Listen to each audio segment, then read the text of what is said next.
नमस्कार मित्रांनो, महाराष्ट्र हवामान विभागाने 11 ते 15 ऑगस्ट 2026 या पुढील 5 दिवसांसाठी जिल्हानिहाय हवामान अंदाज जाहीर केला आहे. या अंदाजानुसार राज्यातील काही जिल्ह्यांमध्ये मुसळधार ते अतिमुसळधार पावसाची शक्यता आहे.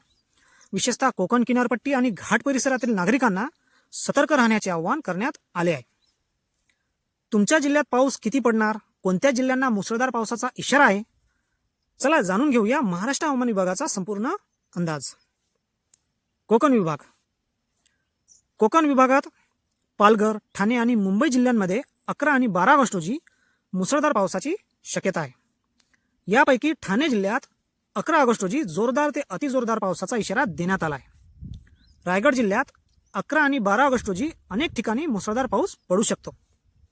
रत्नागिरी जिल्ह्यात 11, 12, 13 आणि 15 ऑगस्ट रोजी मुसळधार पावसाची शक्यता आहे. तर सिंधुदुर्ग जिल्ह्यात 12 आणि 14 ऑगस्ट रोजी जोरदार पावसाचा इशारा देण्यात आला आहे. उत्तर महाराष्ट्र.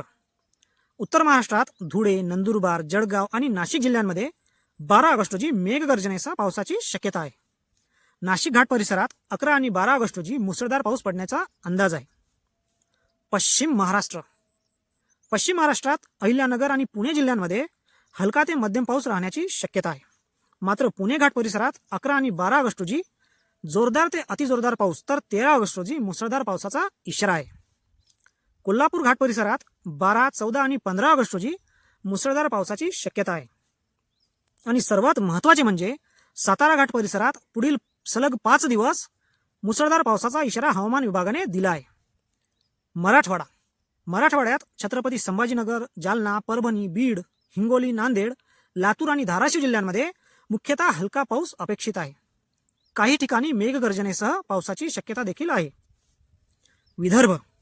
विदर्भात अकोला, अमरावती, बुलढाणा, नागपूर, वर्धा, यवतमाळ, चंद्रपूर, गडचिरोली, गोंदिया आणि भंडारा या जिल्ह्यांसाठी पुढील 5 दिवस कोणताही विशेष इशारा हवामान विभागाने दिला नाही.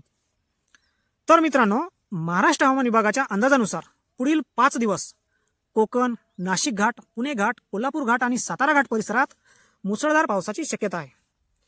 त्यामुळे या भागातील नागरिकांनी आणि शेतकरी बांधवांनी आवश्यक ती खबरदारी घ्यावी. मित्रांनो, तुमचा जिल्हा कोणता आणि तुमच्या भागात सध्या पावसाची परिस्थिती कशी आहे हे कमेंटमध्ये नक्की सांगा. व्हिडिओ आवडला असेल तर व्हिडिओला लाईक करा, मित्रांसोबत शेअर करा आणि अशाच महाराष्ट्र हवामान विभागाच्या जिल्हानिहाय हवामान अंदाजासाठी आमच्या चॅनलला फॉलो आणि सबस्क्राईब करायला विसरू नका. धन्यवाद.